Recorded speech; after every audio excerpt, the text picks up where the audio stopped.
Good morning, class. In the last lecture, we have described the velocity considerations in the internal flows, and now we'll consider the thermal considerations in the internal flows. So, let me draw a duct or a pipe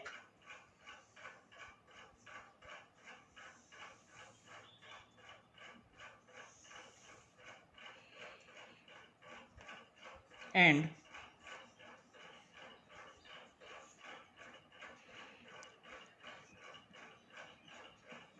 let the temperature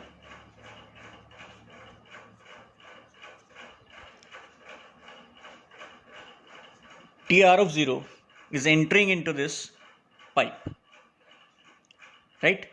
And there are two conditions in this. Let this be the surface temperature Ts, or it can be the constant heat flux, where we are considering that this temperature is greater than that of Tr of 0, right? Now in this, as this fluids enter into this pipe, as this temperature is high, so heat transfer takes place from into the fluid from the outside, right? There may be many applications based upon this, right? You can say the boiler, right, where the hot gases surrounding this pipe and heating this water and making it as a steam, right? So as this fluid enters into this pipe, the thermal boundary layer develops around it. Clear? The region where this thermal boundary layer meets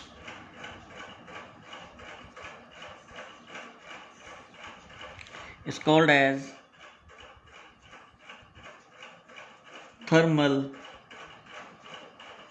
entry region, and after it is called as fully developed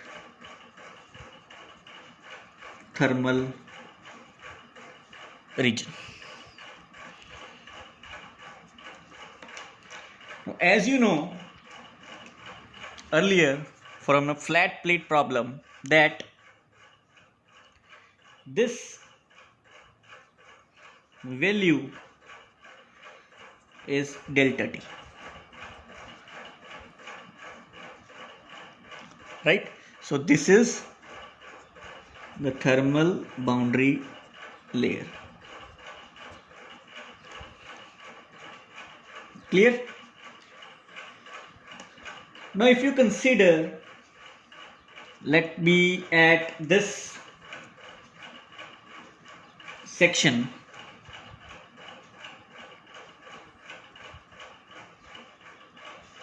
of x, right? So if we take the directions, this is x and this is y, right? And if you consider this, that when I am at this instant of x, then the temperature distribution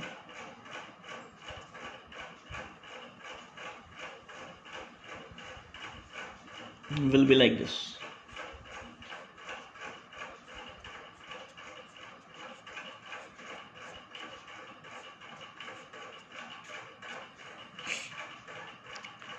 Right? And when we move out of this condition, let it be at this point, then the temperature profile will be like this.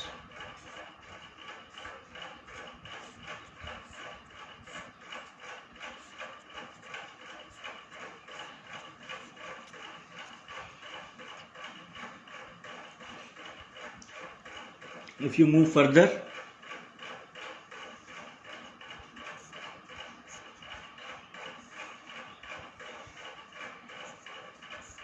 it will be like this.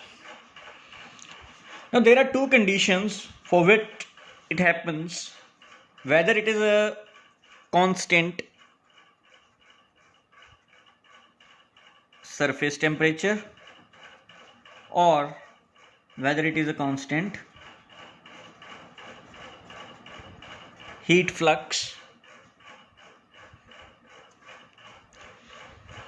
Now here, if you see that this T R at 0 means when the x value is 0.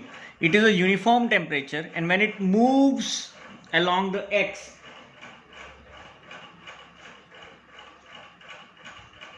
it varies in profile, right? This part where it meets is a thermal boundary layer conditions. Now there are three cases which we develop under this category, which will depend upon the Prandtl number. And before doing that, let me show you that for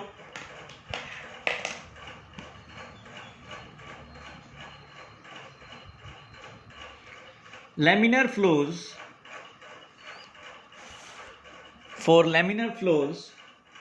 the thermal entry length, that is x for fully developed in thermal region, by the diameter for the laminar flow, that must be equal to 0.05 of Reynolds number into Prandtl number. Whereas if you remember that for hydrodynamic boundary layer, for the laminar flow, it is equal to 0.05 of Reynolds number, right? It is somehow similar. Now there are three conditions by which it depends upon this Prandtl number, right? If the Prandtl number is greater than 1, then we can say that the hydrodynamic boundary layer develops more rapidly than thermal boundary layer, right? And we have discussed it earlier when we done the vertical plate problem. You can see the previous lectures also, which means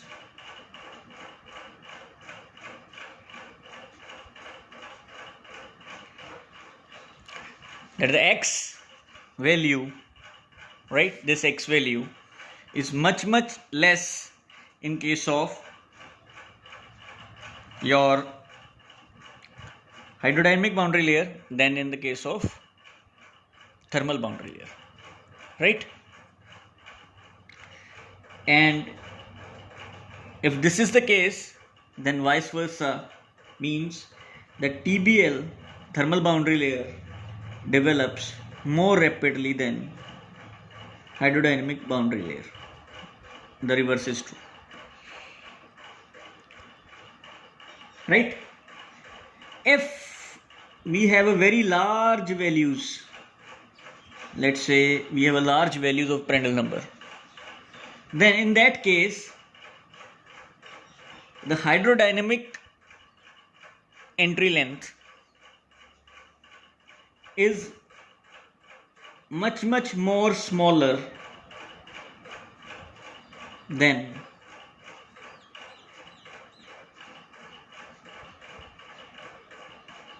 the thermal boundary layer, and it is assumed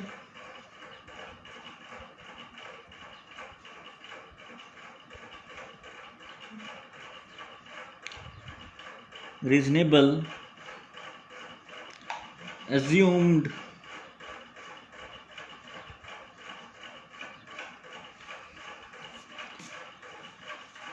that a fully developed velocity profile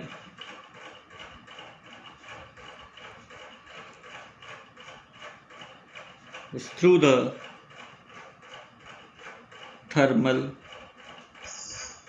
entry region, right? What I'm saying, that if you see, this is a pipe, right? So if this is the velocity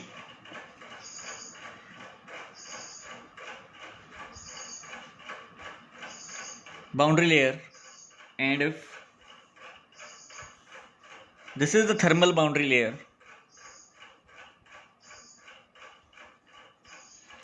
and this is the velocity boundary layer, so you can easily see that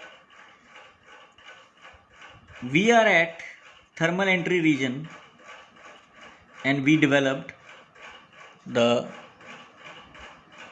velocity profile, right? So the velocity fully developed region started within the thermal entry region in this case when the Prandtl number is very high, right? So there is a value which for the turbulent flows that must be equal to 10, right? Now this is the general equation for energy equation, general energy equation, which were derived from the cylindrical coordinates, right? Now for this, if the fluid is incompressible,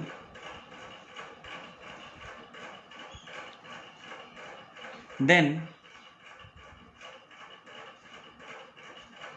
this is 0, and if it is hydrodynamic fully developed, then V component velocity will be 0, which means that this value and this value will be 0. So this equation reduces to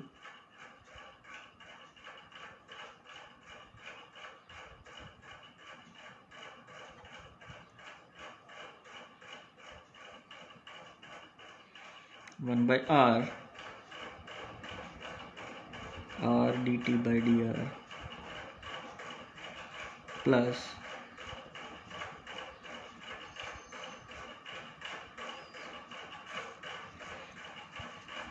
and if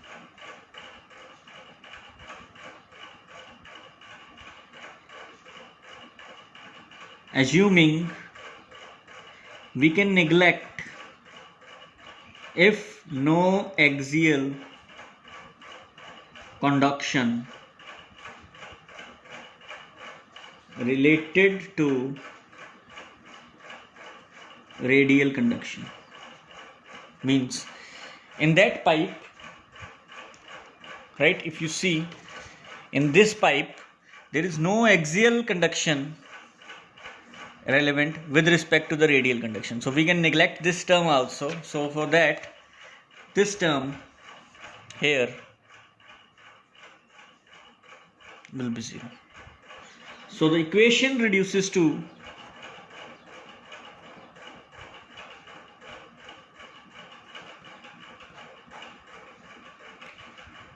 mu u by alpha is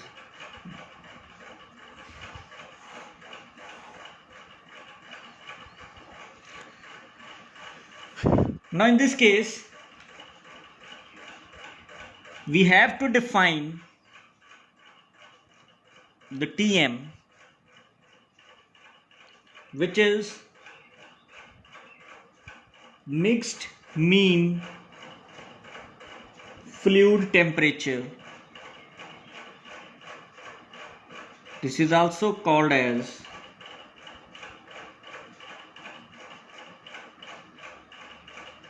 mass average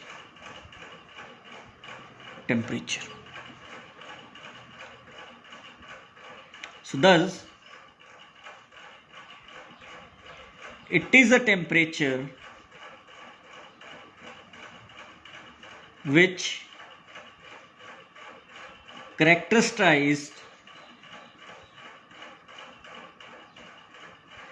the average thermal energy state of the fluid.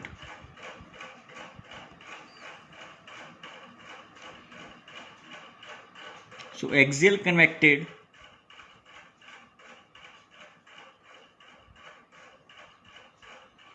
thermal energy rate is mc of this Tm, which means ACU rho, that is mass, C of Tm, right, which can be written as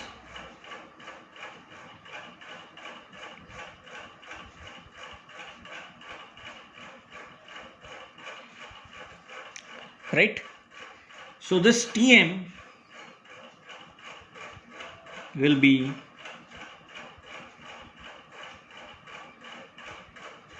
U T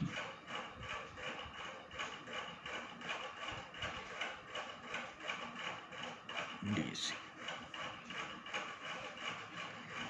right. Now in this case we have to define a non-dimensional temperature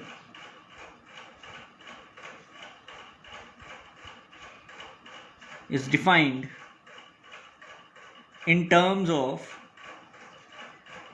Tm. What is that? D by dr is Ts minus T upon Ts minus Tm, because as we do in the velocity we have to define the um. In this case we have to define the Tm, and if you see this Tm, it is dependent upon the surface temperature, right. So this Tm can be defined in the case of your non-dimensional temperature, which we defined as a theta, right. So this is what we defined earlier as theta, right. So this is for R is equal to R naught, clear, which is a constant. So this can be written as minus of dt by dr at R equal to R naught upon Ts minus Tm. As the Q is convected at R equal to R naught, and this is of the fluid, of course, right. And we also know from Newton's law of cooling that Q convected is H of Ts minus Tm, right. So by relating this, we can say that this Q convected by K upon Q convected by H, which means H by K is equal to constant.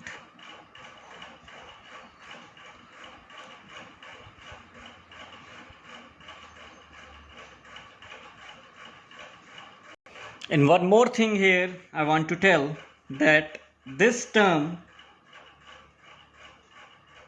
h by k is not a function of x because it is varying with respect to y, not with the x, right? So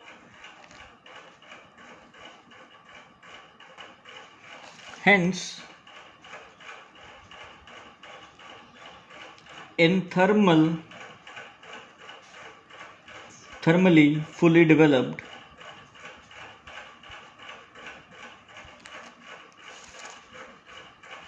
flow,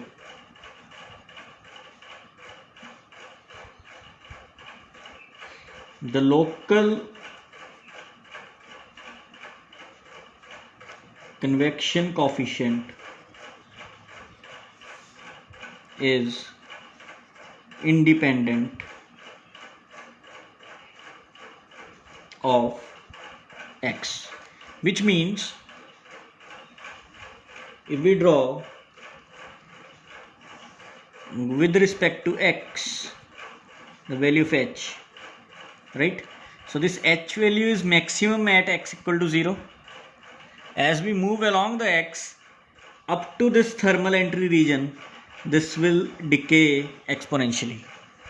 But once it reach into the thermal fully developed region, this h value will remain constant, right? So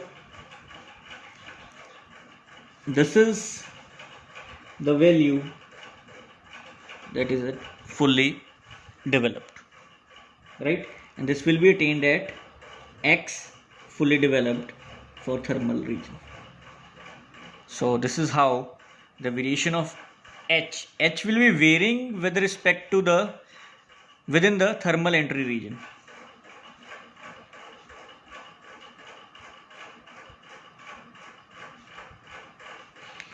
But for the fully developed,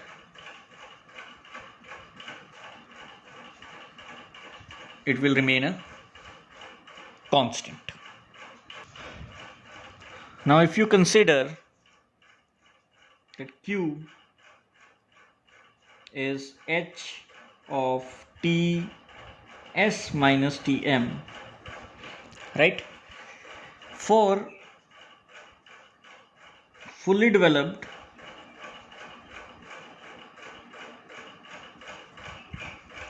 as Qs is a constant and for fully developed h is a constant, so we can write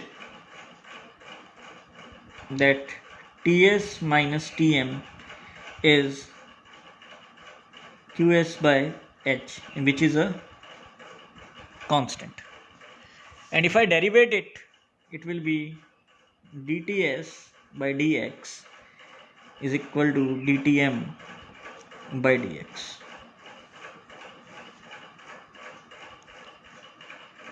Right? And also you know that this theta, that is the temperature gradient, is nothing but it is Ts minus T upon Ts minus Tm, right? And if I rearrange it, I can write this Ts minus T is theta Ts minus Tm, right? So if I derivate this with respect to x, it will be dTs by dx minus dt by dx, which is equal to first term as it is, the derivative of the second term,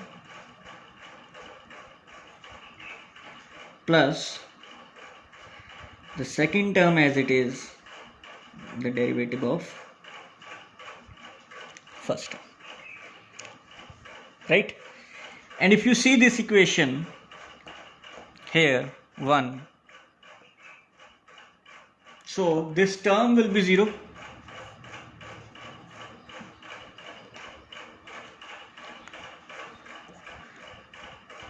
right? And this term is also 0, right? Because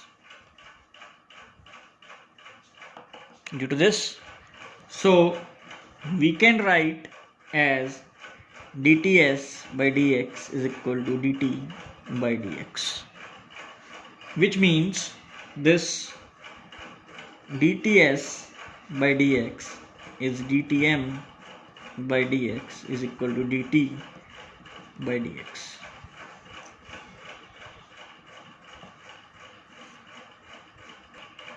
So let us consider a small differential volume, right, which is at a distance of dx. So let Tm is entering into this, and Tm plus dTm is coming out of it, and Q is being given to this mass volume, right?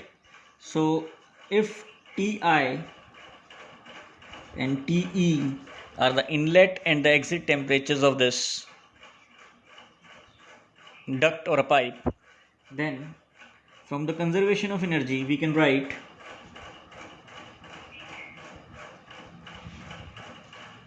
this is equal to this, right? And where Ti and Te are the mean fluid temperatures at inlet and outlet of the tube, right? And this Qx we can write it as Hx is Ts minus Tm, where Ts is the temperature and Tm is the mean temperature at this point. So this Ts is the surface temperature and Tm is the mean temperature of the fluid flowing in the tube. Okay, with respect to the change, whether it is a cooling or a heating. So if this is the heat, then we can write it as that T exit temperature is Ti plus Q by mCp, right? Which is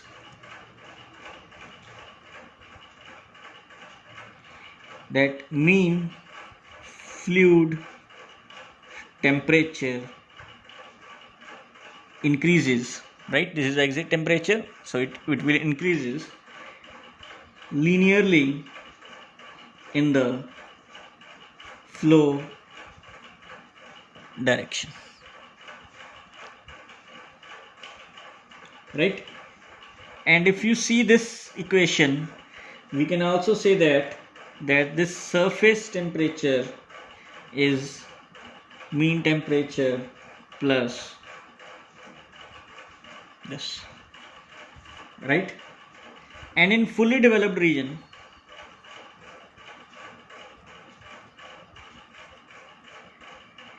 this Ts will also increase linearly in the flow direction,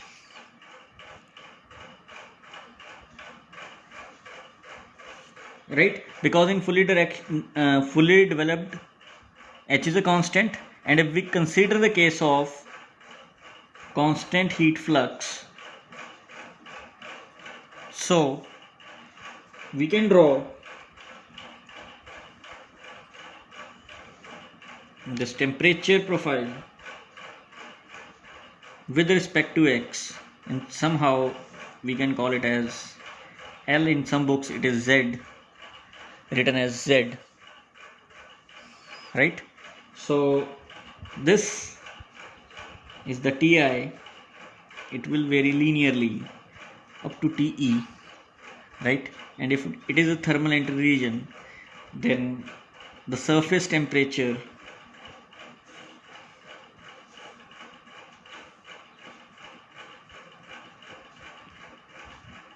when it reaches up to fully developed region, then it will vary linearly.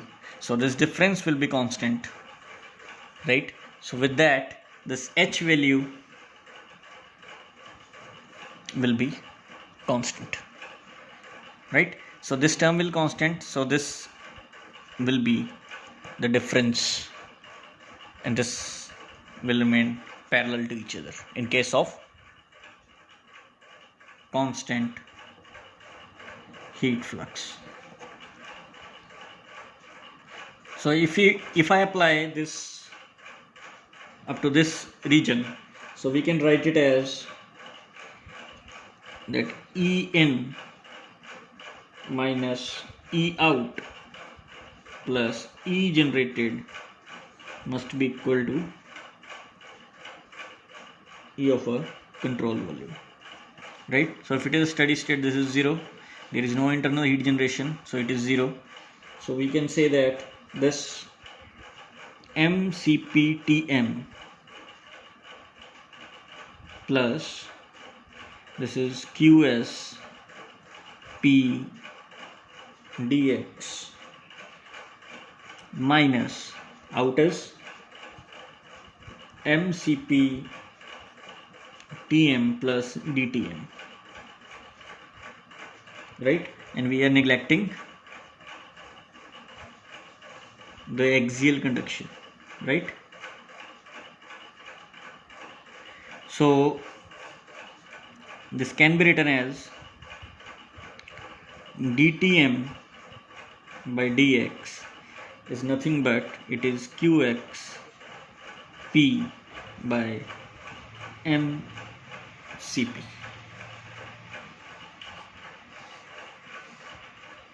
right?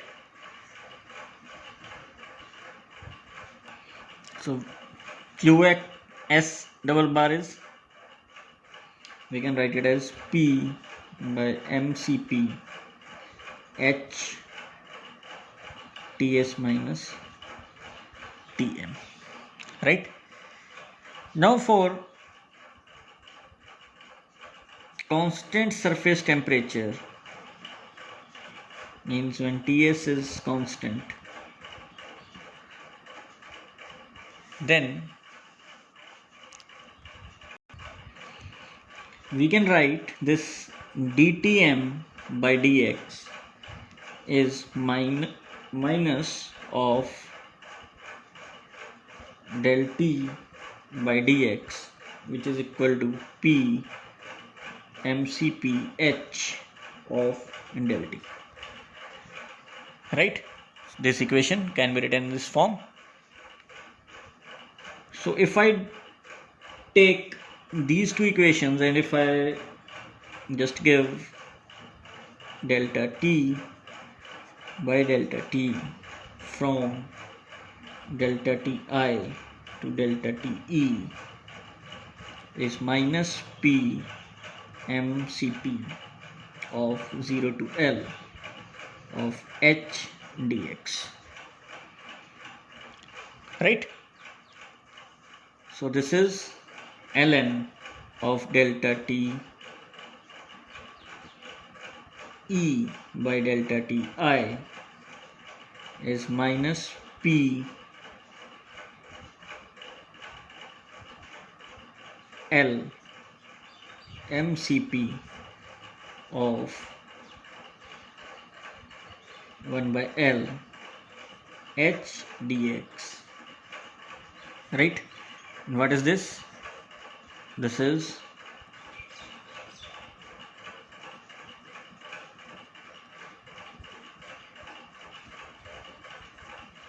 of H average, right? So this is when TS is constant, right?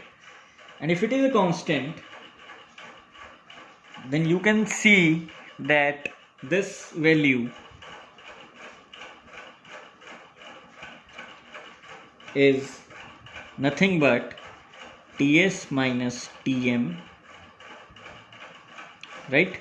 And this is what Ts minus Tm at inlet and this is at exit, right? And this is equal to expression of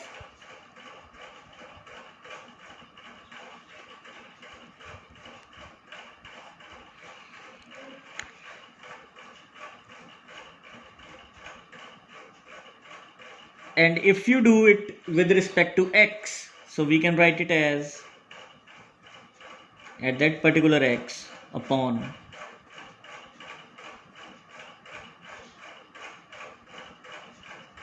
and here it is px by mcp of h bar. So as you can see in this value is exponentially decaying. So if we have to make a graph in case of surface temperature constant, then it will be as the surface temperature is constant, right? So this variation of the mean temperature at the inlet to the mean temperature at the outlet is decaying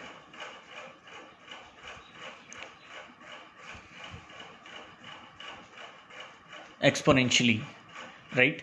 So in this case,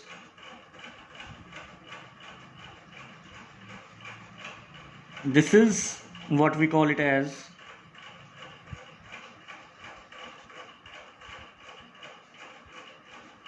if you determine this, then this Q convection will be mcp Ts minus Tmi minus Ts minus Tme, which is mcp of delta Ti minus delta Te, and this Q convection will be Hx as delta T Ln, right? What we did in the heat exchangers.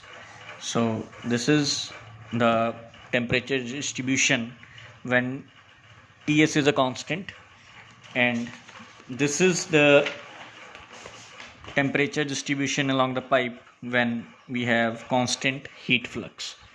And now in the next lecture, what we'll do, we'll derive a relationship for constant heat flux in terms of Nusselt number. What is the value which has been derived, the expression in case of a laminar or the fully developed region, right? And we do some correlations also based upon these internal flows, and we'll finish the forced convection in the next lecture.